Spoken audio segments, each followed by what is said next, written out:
I think what's really incredible what you just shared is the fact that you saw truth, and that was a truth that was true to you, and you felt it was a truth, and then you and John, you pursued the expression of that truth, and other people also realized that, like, oh, hey, this is the truth.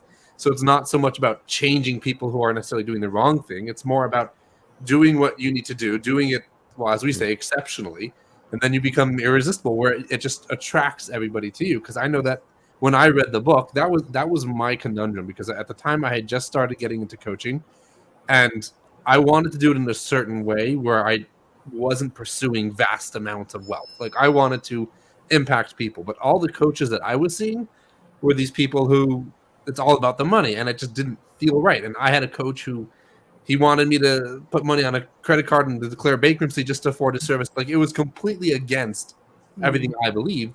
And then I read your book, and I'm like, well, that's what I believe. So Right. it's incredible that it attracts those people.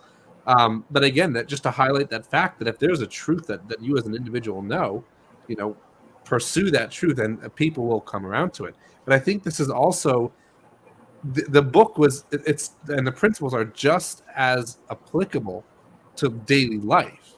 Again, I don't want to spoil the book too much, but I reference the fact that um, it saved my marriage, is because at the time my marriage was in a very rocky place, and it was almost entirely my fault. It was entirely my fault, because I was focused on what I needed. And I read that one portion there where I believe the character's name was John Joe, where the character, he writes this letter to his wife, and like it changes everything. And he did a service to her, and that I literally implemented the same thing, and that's what changed my reality and my perception of my marriage and the relationship. So, do you find often that did you write it specifically, or in general, do you find that these principles in business apply to life as well, or do you think that there's kind of different things, or how do we marry the two worlds? Well, as Pindar told Joe that any principle, any universal law or principle, pretty much applies across the board. When we think of success, we think of it in different areas. There's financial, Right. physical, spiritual, mental, emotional, social, relational. And you take any of the five principles in the book, you take any five universal laws or principles, whatever, and they pretty much apply across the board.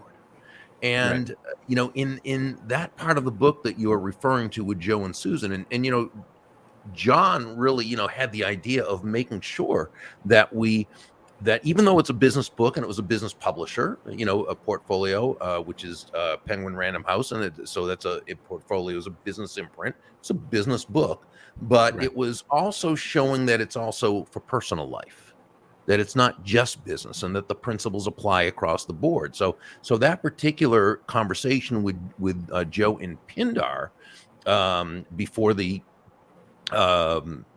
regarding the one with Joe and Susan, that actually came from a conversation that I had with my dad when I was about 10 years old.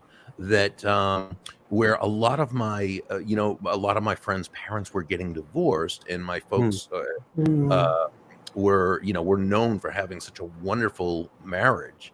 In fact, at the time my dad passed, they'd been married for 65 years. So, Wow.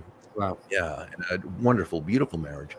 And I remember asking my dad, "So, Dad, why is it that so many of my friends' parents are getting divorced, and you and Mom are so happy?" And he said, "Well, son, when you really love someone, you actually care more about their happiness than you do your own." Right.